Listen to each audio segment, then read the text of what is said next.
The Non-Experts podcast was made possible by KCLC and Lindenwood University. However, the opinions expressed on this show do not reflect those of the university. Today's podcast is brought to you by Audible. Get a free audiobook download and a 30-day free trial at audibletrial.com/nonexpertspodcast. Over 180,000 titles to choose from for your smartphone, tablet, or Kindle. That's www.audibletrial.com/nonexpertspodcast. So this is Queen. And you must be Freddie Mercury. You've got a gift. You all have. Don't worry, Woody. In just a few hours, you'll be sitting around a campfire with Andy making delicious hot schmoes. They're called s'mores, Buzz. Right, of course. All right, let's go downstairs and talk to Yuka. Maybe we can get the marriage erased or something. Yeah, let's go talk to Yuka. Okay. Ooh, we should probably put that fire out first. On it.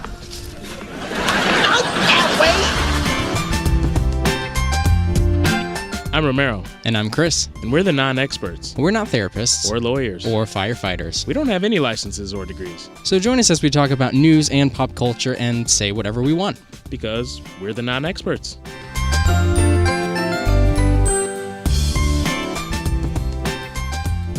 Alrighty, so we did a poll, Chris, on Instagram, and we asked people which were they more excited about. Right. Drake and Josh reboot, which for you listening, that may be news to you if you don't follow us on Instagram, or the 20th whatever, the deal with Fox and Disney.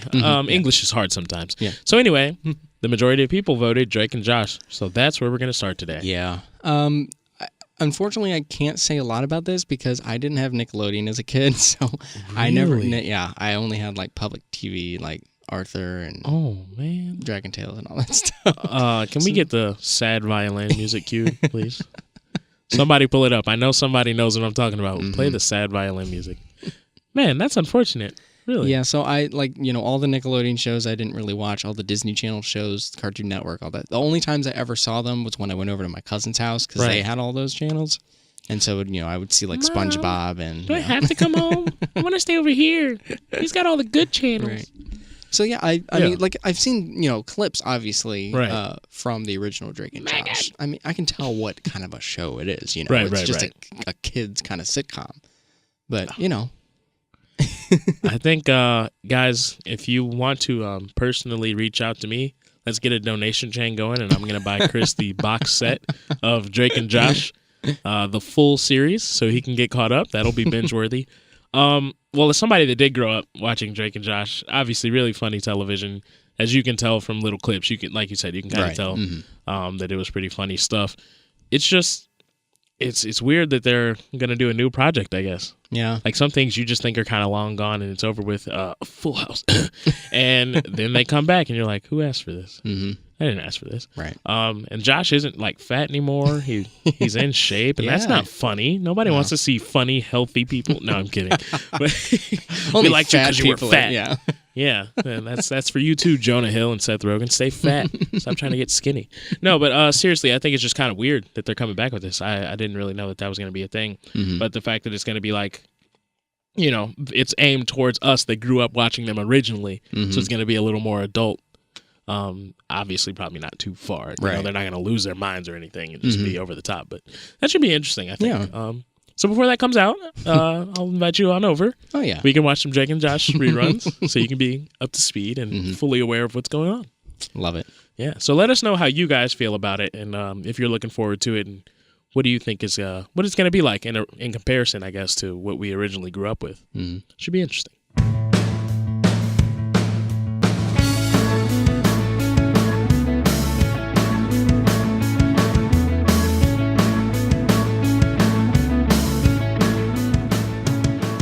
So, kind of the big news, fairly recent. I think it was yesterday. Tuesday. Tuesday. Yeah. Oh, I think it was cleared officially. Yeah. Yeah. But Disney bought 20th Century Fox. Yeah. If we had an applause button, like a live studio audience, I'd hit it right now. I think a lot of people aren't aware of how big of a deal that is. Oh, it's huge. First and foremost, just on the surface, the fact that Disney now owns that. That's huge. But more importantly, guys, if you have any English tutors, tell them to reach out. More importantly, if you are a nerd, they now have all of the rights to making X-Men movies and Fantastic Four movies, which means for us, the viewer, we don't have to watch any more really bad movies from Fox. So it's nice that now Marvel can be in control of, their characters that they should be making movies for, since they do make $1 million movies all the time.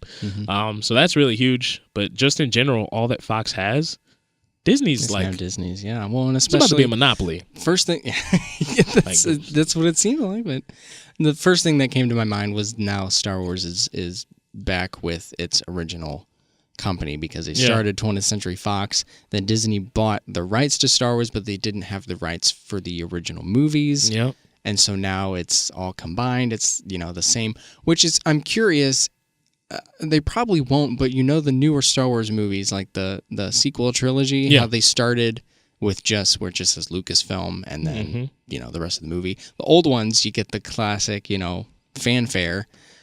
Are they going to add that back into the Force Awakens and The Last Jedi? You know what I mean? I wonder. Since technically, I mean, not that they would need to release it on DVD again, because it's obviously already out. Right. I don't know, though. Well, they'd probably do it like a box set whenever the third movie comes out. That's true. Well, and definitely this last movie that should be coming out in December, I'm sure they'll add that. For sure. Too. I think the other thing that makes it interesting for me, like when companies come together like this and you get more full rights to your properties, is that it opens up stuff you can do. So there's like Star Wars stories that can be told now, and like I said, like Marvel stories that can be told now that maybe have been told and they just haven't been told well whatsoever. So I think it's really interesting, the things they can do with this. Yeah. And then in addition to that deal, James Gunn got his spot back over at Marvel. That's right. A lot of people think Marvel was like, "Ooh, DC is trying to hire you. Hey, listen, I know you got the job over at DC. Right. Come on home, friend. It's okay. Yeah. We'll blow it under the bridge. You can make money for us. Don't make money for them." Well, I think that was the only reason. They just knew that they're like, well, Guardians of the Galaxy Volume 3 could be huge. Yeah. So, and we want the person who knows how to do it right. Exactly. The guy made 2 movies and made them, they were pretty good movies. So why would you take his ideas and concepts and be like, all right, new director? Yeah. That's usually how movies go horribly wrong. And we're actually going to get into some horribly wrong done movies when it comes to director switches in just a couple minutes. Stay tuned.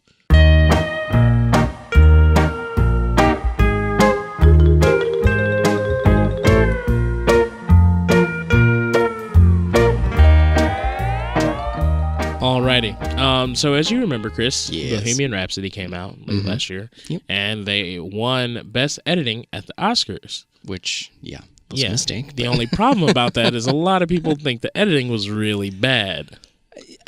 You don't... A blind person could see that the editing was bad. It was... Ouch. It's Stevie Wonder could see it. That's bomb of the week, I feel. Right. No, there was some really questionable editing. And the biggest one, and I'm not the only one who notices this, like literally everybody noticed this, is the scene when they're talking to John Reed outside, and he looks at them and he says, "So this is Queen." The next shot shows 3 of the 4 members of Queen. Yeah. When you definitely should have got a wider shot that has all 4. Literally everyone would be like, why? This is the Jackson 5. Only shows Tito, Jermaine, and Michael. Like, where's the other 2? Right. Like, you should show the whole group in a shot like that.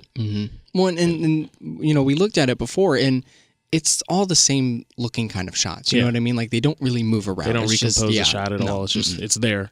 And part of me wonders, like, would the average viewer think the editing is bad? Or is it people like us that are trained to do this have such a different eye for it that we think it's way worse than like a normal person probably thought, oh, there's nothing weird about it. I read an article about it, and it was still like when they did the test screening for it, a lot of people said that that scene in particular, it just felt wrong. You know what I mean? Yeah. And I think it's because the cuts are so quick. I read it was an average of 1.8 seconds per That's shot. ridiculous. Yeah. And so if you're listening to this, right, and you don't do film and video things, so you don't really understand the editing process, first of all, we could easily post a link for you to watch the video or just post the video for you to see it. But second of all, if you just imagine you and like 2 or 3 of your friends, and after like every 2 words someone says, the camera switches to a different face. Like, it doesn't feel like a natural flow of a conversation. I feel like you easily, shooting that scene, you could have slowed down the dialogue a little bit so it didn't feel like, I'm just going to keep talking and talking and talking. Right. So it has to like boom, boom, boom, boom, boom. Right. You could have just slowed it down, let some shots linger a little longer, because if there's not really a reaction, there's no need to jump off of the speaker. Yeah. Like, it's weird. When for comparison, the Transformers The Last Night movie, it's Michael Bay. He's obviously, giant action person.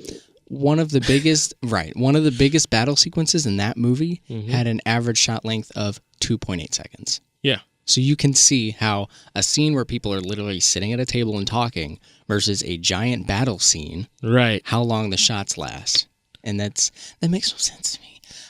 Okay, so there is a flip side where the editor himself, who won the Oscar for it, he even agrees that he hates that scene. He wants to put a bag over his head every time he sees that scene. Wow, because he was in such a weird position because the movie technically had two different directors, Bryan Singer, but then he got fired. And then I don't remember the second dude. So the second dude was the one who directed that scene in particular. So he was trying to make sure it matched with the rest, the tone and the aesthetics of all of the rest of the film. Not only did he have to work with two separate directors, but the remaining members of Queen, who were the executive producers for this movie, I don't know if it was in their contract or something, but they requested, or people were legally obligated to make sure that Freddie Mercury and all the members of Queen all got the same amount of screen time. Right. That's, first of all, and let me make sure I'm saying this right, because I feel like I always screw this up. It's biopic, right? Biopic. Is it biopic? Biopic, because it's biography picture. Yeah, I used to say biopic, and I always felt like I was wrong. Like, it just seemed too simple. So I was like, maybe it's, okay, so biopic. I am smart on occasion. You are an expert. I'm not an expert, so I shouldn't expect you much. Gotta leave. I'll be leaving now if anybody wants to fill my spot. So this movie, while it may be about Queen, yes or no, isn't it a biopic about Freddie Mercury? Basically. So is it not a little selfish to think, oh, well, my character and the other band members also need to have equal screen time? If it's about Freddie, if it's about Freddie, then the majority of the story is Freddie-centric. Obviously, you all were a part of it. You are there, so it's going to be covered. But the main focus is Freddie. Yeah. So I don't know why to me, that's kind of annoying to even feel like, oh, no. You have to make sure we're all, everybody needs to be included equally. Well, that's why this movie has been in development hell for years, because every single person they tried to work with, they were like, well, it's really more about Freddie. And they're like, no, well, we want it to be about the band Queen. Yeah. When literally Freddie Mercury is the only one on the movie poster. Yeah. You can't say the movie's about Queen and then only have Freddie Mercury on the poster. It's literally, the poster is the iconic, It's about Freddie Mercury. It's about the creation of the band. It's about his death. It's his life. It's his life. Yeah. It's weird. And if you wanted it to be something like that, then you should have done it straight out of Compton style, where it was about the whole group. Right. But then have go to somebody else that wants to make that movie. But don't try to change a movie that's about one band member into, no, everybody needs to be represented. Right. So I feel that director or the editor for, having to struggle through that and whatnot. Unfortunately, it's still bad. Yeah, it's still bad. Still bad. And I wonder, do you even really feel proud of it? Right, yeah. We've all won something or gotten recognition that we personally weren't pleased with what we did to get it. So you're like, oh, okay. But deep down, you're like, dude, I don't want this. Let's take this crap back. Right. That's unfortunate.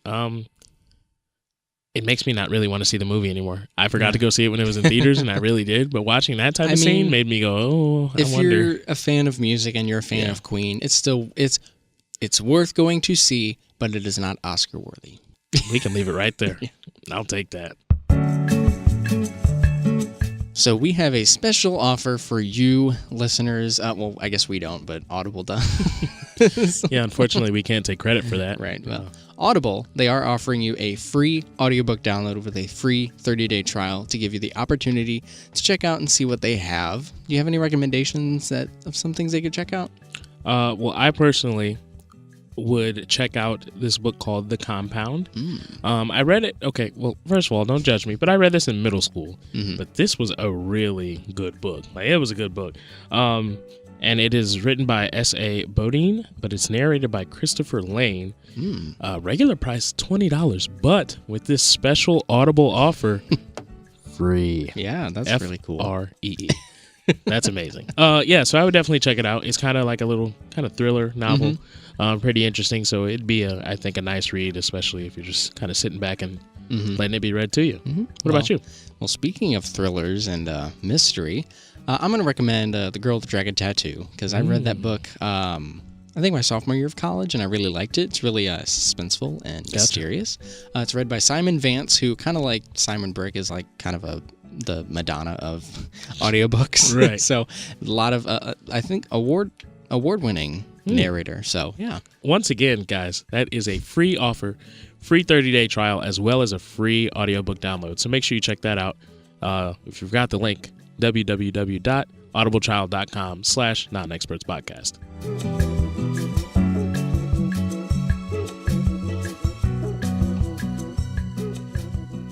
Well, here at the Non-Experts Podcast, you've got a friend in us. And you know who else you've got a friend in? Pixar? Exactly. Toy Story. The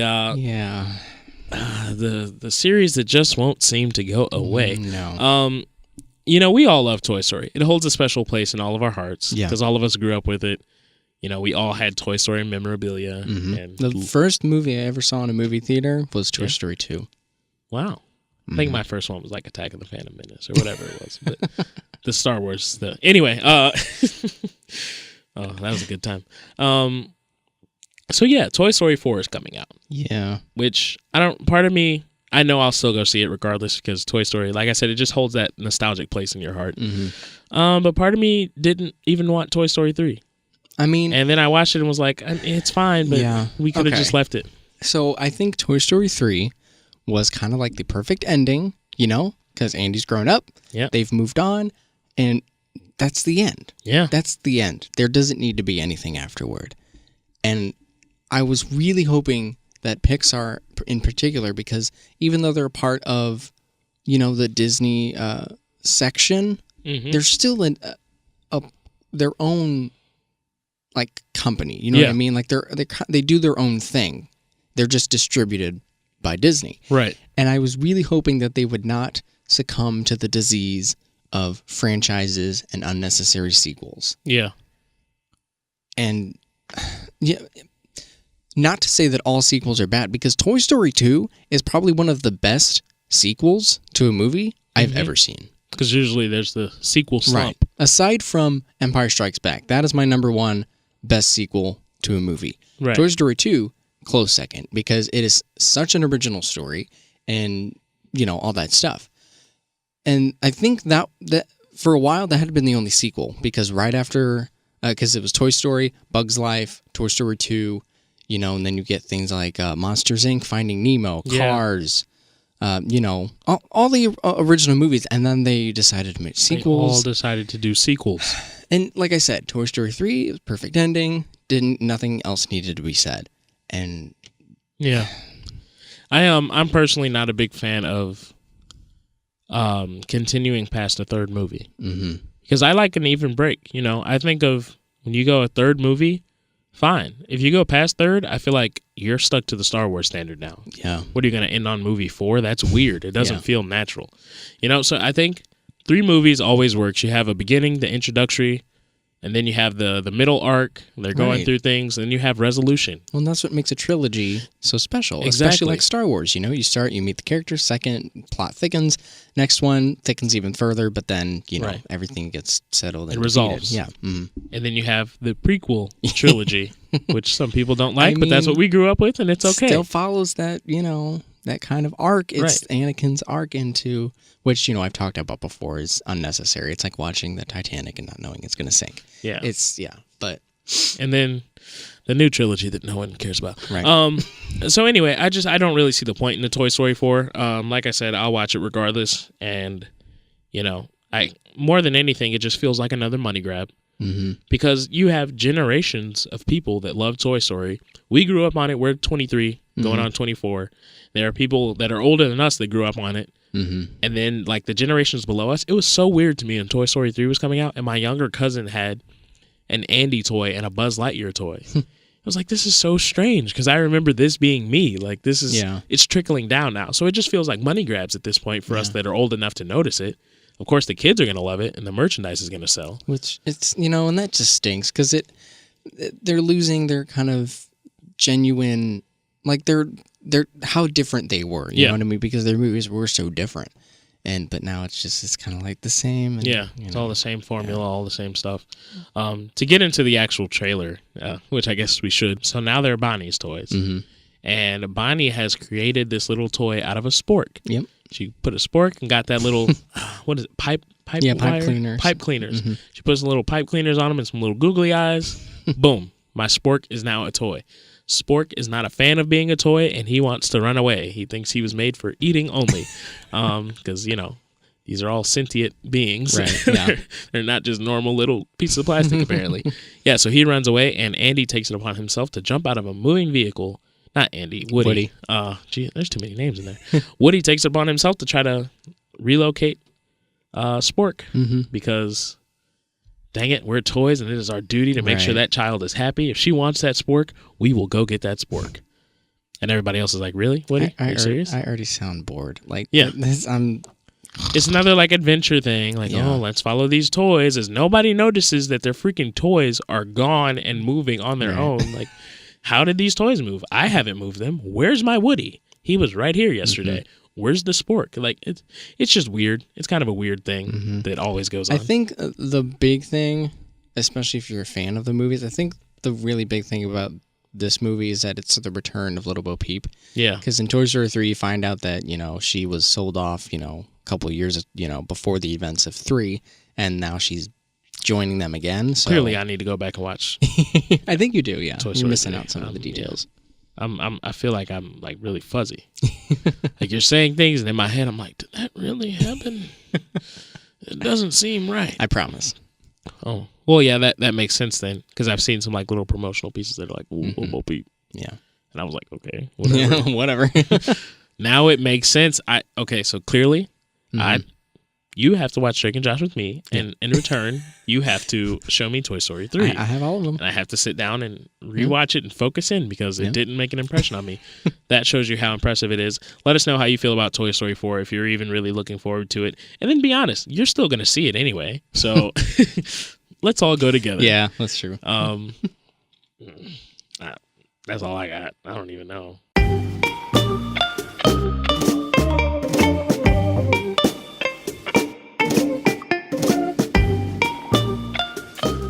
So you weren't aware of this, and I just showed you the trailer. There's a new movie coming out that's Lucy in the Sky, obviously taking from the Beatles song. But it's Natalie Portman. Did you just realize that? Whoa. Lucy in the Sky with Diamonds. That was my brain just now. I was wondering, I was like, what is that? Yeah. It feels like I should know this. Oh, wow. Boom. There we go. Yeah. Well, another revelation. Today is full of full circle moments. I know. That's what it's all about. Everything's coming together. It's clicking for us. Anyway, I showed you the trailer because I was kind of excited to see it. It looks really, really cool, like visually interesting. Yeah. I already love like space movies and, astronauts and that kind of stuff, but it looks really good. Natalie Portman, I actually really like her. Yeah. She's a really good actress. Yeah, if you don't pay too much attention. No, I'm kidding. I like Natalie Portman. I like her. I mean, for me, she's always Padme. Yeah. But, And then for a while, for me, she was Jane Foster until they just like totally scrapped her out of the picture. And you're like, oh, let's get rid of that. This weird love interest thing isn't working. I think it is going to be really nice visually. Like you said, there's just, if you guys haven't seen the trailer, make sure you go check that out. Lucy in the Sky, again, if you missed it. There's just some really cool shots, like that like initial shot of her just staring at Earth floating in space. Yeah, that's really cool.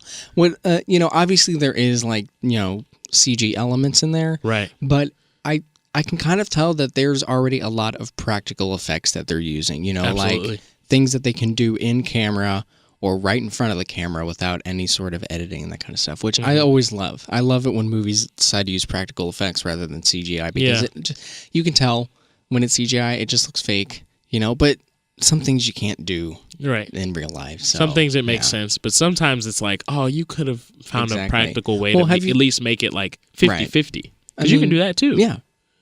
So. You probably haven't seen this because you don't like scary movies, but have you seen the movie The Thing from the 80s? It's a really famous John Carpenter movie that is known for its use of practical effects and strictly using and what I think the difference is that it looks real because it's right there. It matches everything else. Right. And so, it's, I don't know. I like it when they use practical effects. Yeah, I'm a big fan of practical effects in movies, obviously. And then especially when you have things that are like a far-fetched story, you expect CGI, but it always is nice to see like you were able to make this realistic as opposed to like everything being blatantly super fake, which like you said, obviously there's confines of real life. Like we can't just go up in space and have a director's chair floating around. All right, take like, All right, Natalie. Natalie, just gonna be drift to the left a little bit. No, just focus right there on Africa. Stare right at that. And that's the shot we want. You can't realistically make that happen. But the fact that it doesn't look bad, like it still looks realistic. And then some of the visuals, like whenever she's in the truck bed with John Hamm, and it's like the skyline is like opening up when you got the bird's eye view of them. It's going to be really interesting visually. I'm interested in the story. Yeah, I think I read it's about an astronaut who had been in space for a while, and so she finally, her, I guess, mission is done. She comes back down to Earth, and she kind of has like a PTSD kind of thing where she's having a hard time readjusting and separating, space from Earth and that kind of stuff. So it looks really interesting, and that's exactly what I gathered from it, like a weird PTSD. Yeah. Because it's like she's zoning out and like visualizing space while she's literally in her living room and stuff like that. Like, so it's probably going to be a really interesting story to see like how they kind of like explain that and how that's resolved. It clearly takes place a couple decades ago. I'm assuming like 90s, it looks 80s? Kind of 70s, 80s ish. Probably late 70s, early 80s is what I'm thinking. Yeah. With a little short haircut and everything. Yeah, so I think it'll be interesting because I like kind of time theme pieces where it's like you're putting you in this time. Yeah. It's always interesting to me to see how they come up with all these, like, you redecorate all these living rooms and got these older cars and everything to really make it feel genuine. So that's going to be interesting along with the story. And like we both agree, visually, I think this is just going to be a really good movie. So I'm looking forward to it. Oh, yeah. I'll go see it with you. Okay, let's do it. We'll do a live live review in the seats. Oh my God, guys, look. Trying to turn the camera around without anybody seeing us. Hey, get out of here.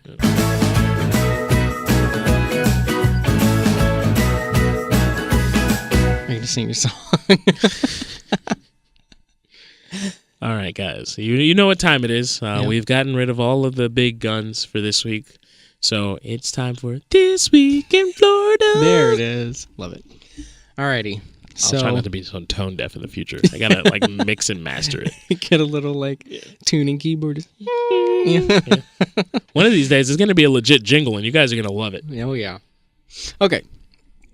This is just another one of those like just bizarre. Like you're like, what were these people thinking? Everything in Florida is. That's true, but okay. You ready? I'm ready. The headline reads: Florida man slapped with big mouth Billy Bass singing fish after argument, according to police. So you know what the big mouth Billy Bass is, right? He got slapped with a what? I just like the name of it. Big mouth Billy Bass. You know what those are? You know what I think of when I think of a big mouth Billy Bass? What? Give me that fillet fish. Give me that fish. Like, I think of one of those. So imagine the thing is freaking singing as you're getting smacked across the face with it. Well, that's what the original. I actually, quick story is when I was a kid, I really, really, really wanted one of them. And I'm not even joking. Please give me a big mouth Billy Bass. It was for Christmas. I kept asking Santa. I'm like, I really want a big mouth Billy Bass, and I finally got one. So I actually had one as a kid, and they're fantastic.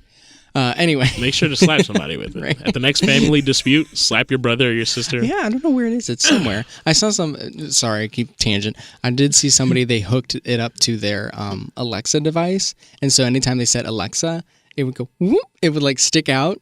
And then they would ask it a question, what's the weather? And then it would talk. It would say, the weather is. I don't like that. That's weird. I thought that was really funny. Okay. I feel like if I was a guest in your home, I'd be like, whoa, why is your big mouth Billy Bass talking right now? Why is he hooked up to Alexa? Right. Okay. Here we go. So, I guess it says a Sebastian man. I'm assuming that's Sebastian, Florida. Okay. A Sebastian man hurled a big mouth Billy Bass at another man after an argument between the two, Sebastian police say. Gregory Carney, 54, is facing a charge of domestic battery after police say he slapped the man with the toy fish last year. The man was cut on his eyebrow, according to the Sebastian police report. The man told police he was arguing with Carney because Carney was playing with the fish just to aggravate. Put that fish down. Fed up, the man said he put the fish into the trash. Carney became angry when he learned the man threw out the fish, the report states, so he grabbed it out of the bin and threw it. Threw it at the guy. Carney told officers he didn't aim for the man when he threw the fish and hit him by accident, which sounds like a lie. Officers he got cut above the eyebrow. I know. That's not... There's no way that's coincidence. Officers arrested Carney and booked him into the Indian River County Jail. He was released on $500 bond. Like, I could just imagine, right? Like, say you and me right now. Mm-hmm. I could imagine just sitting here playing with the big mouth Billy Bass just to piss you off.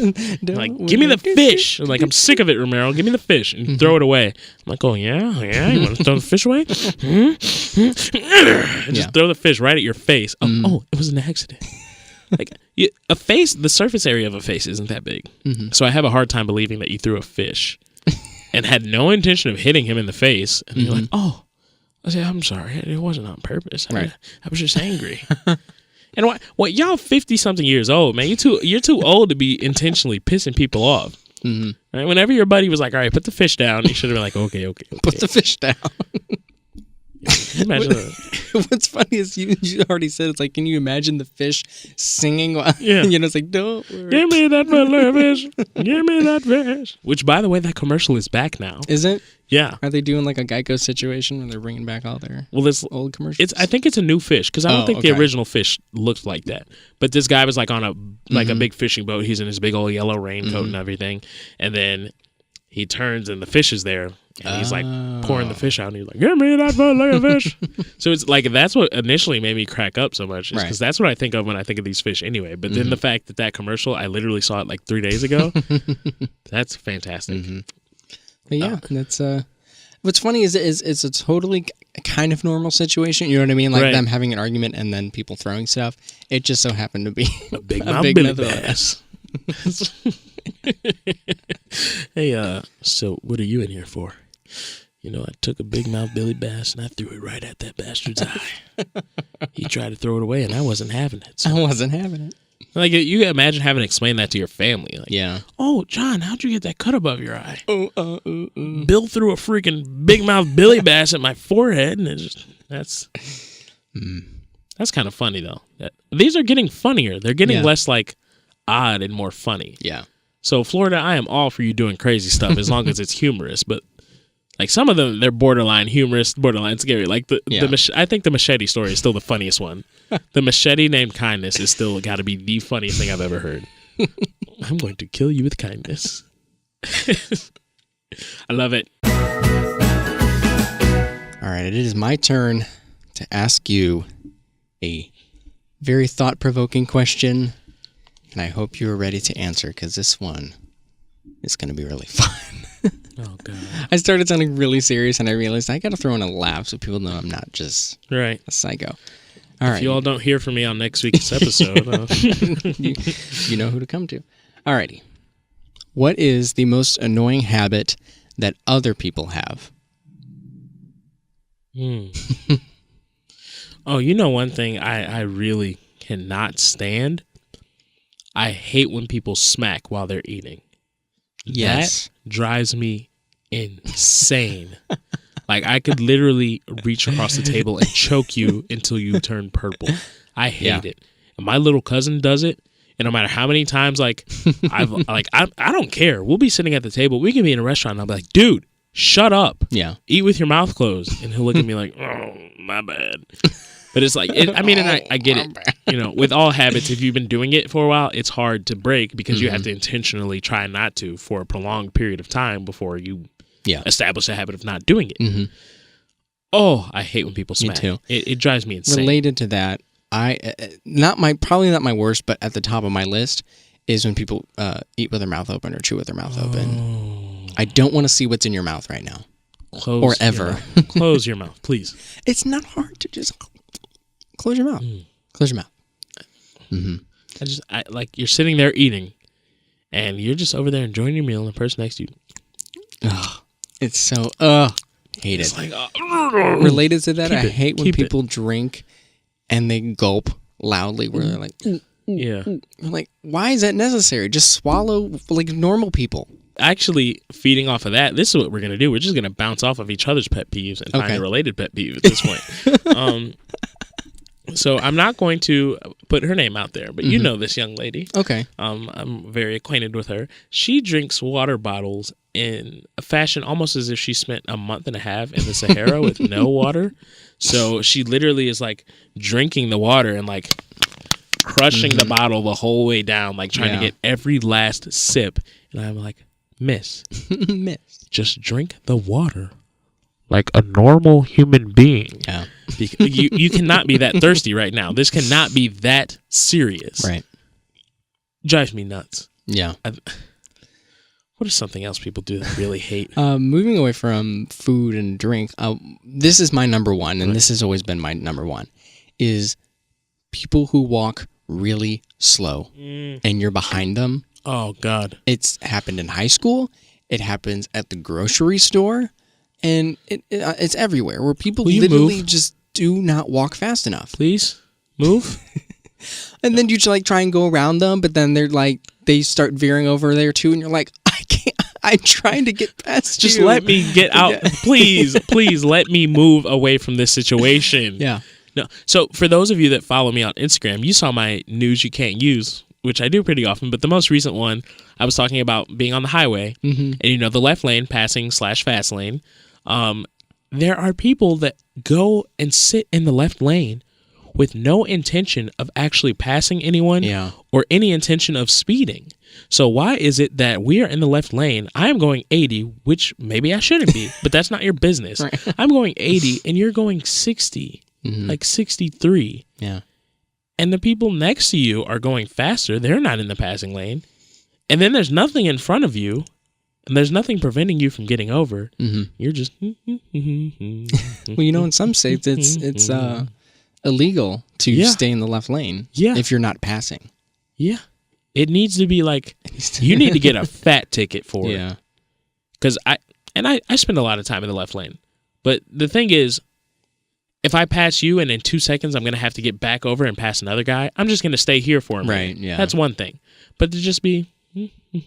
right, chilling, And then you like speed around them and like borderline have to cut somebody else off to finally get from like away from them and go around them. Yeah. Then you look in your rearview mirror and they're like, "Oh, I guess I should get over." Do you not see me behind you? Can you not see that like when you look in your rearview mirror, you see my whole face because I am that close to you. Like move. Yeah. I hate slow drivers. I hate slow walkers. Yeah. I got places to be. Like I walk fast apparently. So it bothers me.